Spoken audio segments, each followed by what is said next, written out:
I'm Susan Page, Washington Bureau Chief of USA Today, and this is Capitol Download. We're in our New York City Bureau with Dr. Jill Stein, the Green Party nominee for president. Thank you so much for joining us. It's my pleasure. You know, 4 years ago, there was a presidential debate at Hofstra University. You were there, you made a big splash, not on stage because you weren't invited to participate. You protested and were arrested. So now we have another debate coming up this cycle at Hofstra in less than 6 weeks. Are you going to show up? I will be there. I hope to be there on stage. And I think the American people deserve to have a real debate at a time when the two major candidates are the most unliked and untrusted of any presidential candidates in history. And when, you know, the numbers are off the charts, and a majority of voters is saying they really want other choices and other voices. It's like, what's wrong with this picture? When people are clamoring for more, there are two other candidates who will be on the ballot for just about every voter, will be on enough states that we could win the Electoral College. Americans not only have a right to vote, we have a right to know who we can vote for. You were arrested 4 years ago for disorderly conduct. Now, were those charges dismissed after the debate was over? Yes. You were held for hours. We were handcuffed tightly to, you know, with those plastic things, to metal chairs, and surrounded by 16 or so Secret Service and local police, as if we were some kind of dangerous criminals. We had basically tried to go into the debate to observe it, and were arrested. You were walking in holding an American flag. Yes. Are you prepared to be arrested again this time? Absolutely. Yes. I mean, I think this is our democracy, and if we cannot have an open and honest discussion in our presidential elections at a time of incredible crisis, when are we going to have that? You know, our campaign is the only one that is not corrupted by lobbyist money, by super PACs, and by corporate money. So our campaign has the unique liberty to actually speak to the things that the American people are clamoring for. We're the only campaign calling for an emergency jobs program, which will solve the emergency of climate change, which we see rolling out all over the news now, between, 100,000 people who've been displaced from fires on the West Coast, and some 40,000 homes that have been damaged in Louisiana from flooding, and heat waves over much of the Northeast.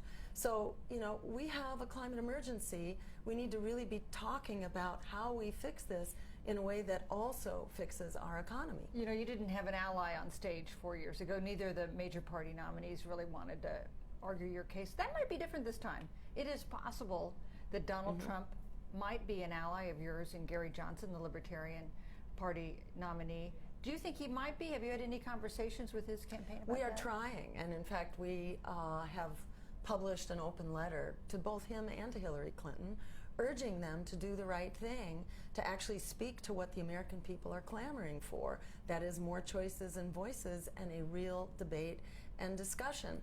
We're urging Donald Trump to follow in the footsteps of Ronald Reagan, do the Reagan-esque thing, because Ronald Reagan agreed to debate John Anderson. When Jimmy Carter actually refused, it was the Republican who stood up for basic principles of democracy, and we're urging Hillary to just do the right thing. Have you heard back from either one of them? No, not yet. But actually, you know, and I will say to our viewers, we really encourage everyday people. You know, we have two cases in the court of law. One of them has already been dismissed. The next one is likely to. This is not going to get decided in the court of law. It's going to get decided in the court of public opinion. So what would you like people who think you and Gary Johnson ought to be in the debates, what would you like them to do? I'd like them to go to our website, for starters, to jill2016.com, and join our campaign for open debates.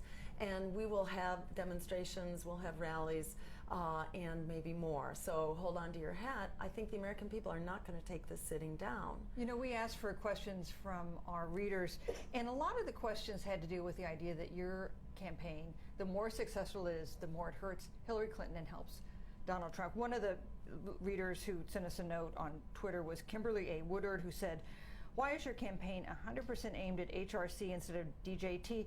Why is she willing to risk the election of DJT, Donald J. Trump? What would you say to her? Well, you know, we are very critical of Donald Trump as well as Hillary Clinton. I will feel terrible if Donald Trump gets elected, and I will also feel terrible if Hillary Clinton gets elected. Donald Trump says really despicable things, but Hillary Clinton has an extremely troubling track record. So the Republicans are the party of hate and fear-mongering towards immigrants, but the Democrats have been the party of deportation, detention, and night raids, including millions of people who've been deported under our Democratic president. Hillary Clinton herself gave the thumbs up to the coup in Honduras, a very violent corporate coup from which thousands of people have become refugees, and so we can fix the immigration crisis by stopping doing the things that are causing it. But you're not going to hear that from the Republicans or the Democrats, neither of whom is solving this. The Republicans, under George Bush, started the war in Afghanistan and Iraq, but it has continued to be spread.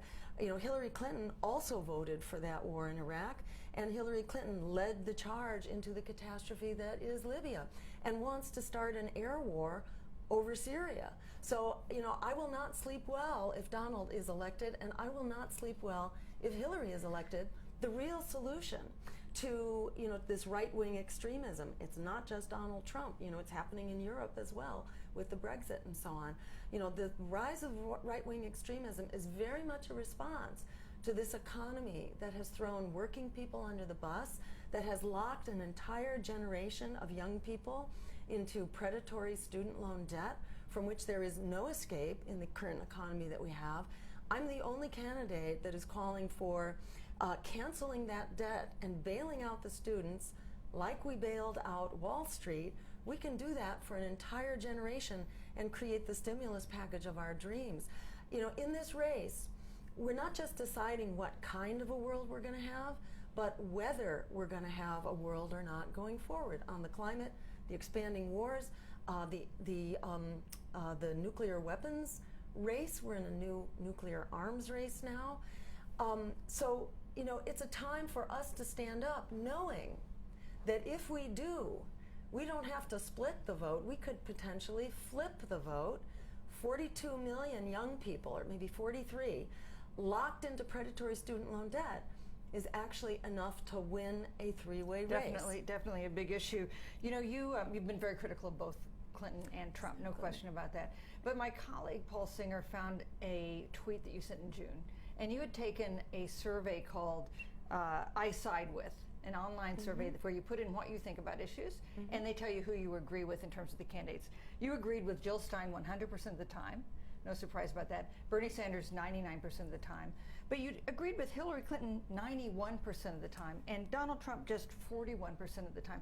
So doesn't that mean that your view of the world, your vision for the country, would be better served if Clinton won rather than Trump, if that is the choice? If you thought that what Hillary says is what Hillary will do, but actually Hillary has a track record, and that track record is deregulating Wall Street, supporting that bill that was signed by Bill but advocated for by Hillary as well, supporting NAFTA, supporting the destruction of aid to families with dependent children, the social safety net. Destroying that has thrown millions more kids into poverty. And look who Hillary appointed, not only for her VP, Tim Kaine, who is, a Wall Street kind of centrist, would not sign the letter protesting the payday lending and support for payday lenders. But the Ken Salazar, who Hillary has appointed, which should be a heads up to anybody who is thinking of taking Hillary at her word. He's going to be the head of the transition team. The transition team, and who will be deciding who it is that composes Hillary's administration. Because Ken Salazar is a major proponent of the Trans-Pacific Partnership, which Hillary did a flip-flop on, and others as well have said, expect her to revert to her old ways once she's actually elected. Ken Salazar opposes he opposes resistance to fracking. So he's a pro-fracking candidate. He is a lobbyist of lobbyists. He is a partner in a major lobbying firm, which is very much in the pocket of the fossil fuel industry. So, you know, he is not going to deliver on the things that Hillary's been saying. Hillary was forced to take progressive positions because she was being challenged by Bernie Sanders. But, you know, once Bernie was out of the way, the door was really kind of closed on that chapter. Hillary's appealing to Republicans. You know, she has a whole new initiative to bring Republicans in.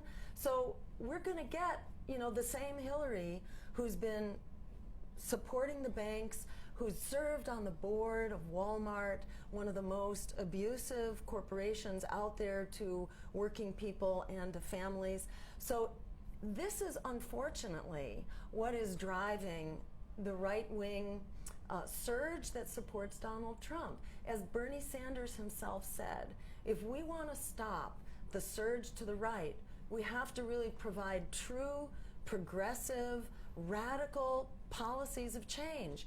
Hillary Clinton will be more of this Wall Street neoliberal policies that have thrown working Americans under the bus, offshored our jobs, given away the store to Wall Street, locked a generation of young people into debt. It's not going to solve the crisis of Donald Trump. Unfortunately, I know our time is short. You have another interview to get to. So let me ask you about a question I got from another reader that I had to then Google to find out what he's talking about. David Conti sent us a tweet that said, did she mention human rights during her dinner with Putin? And I found that you were at a foreign policy conference in Moscow in December, and you actually had dinner with a small group, I guess, with Vladimir Putin. Before we get to David's question, what did you make of Vladimir Putin in this opportunity to see him face to face? Well, no translator at this table. So this was a formal dinner for the conference.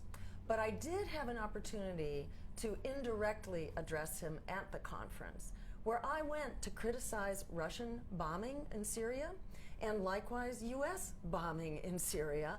And I was there to criticize both nations for spending a huge amount of our scarce resources on our vast war budgets.